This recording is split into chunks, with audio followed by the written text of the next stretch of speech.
rubber బొమ్మ నిన్ను కని పెంచిన అప్పెవరమ్మ బ్రహ్మను మించిన మొనగాడమ్మ ఆ మహనీయుని చూడాలే గమ్మున చెప్పవే నీ చిరునామా మీ అయ్యేనా కాగల మామ నేనే ఆయన కాళ్ళను కడిగి పిల్లని ఎమ్మని అడగాలే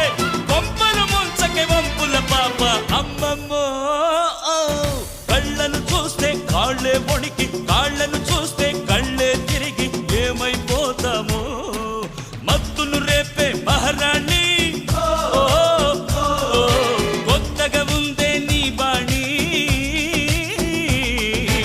ఔరా లేలా ఇది హౌరా మేలా నిలబడతేరా అది అమ్మటి స్టైలా కదిలే వెన్నెల శిల్పంలా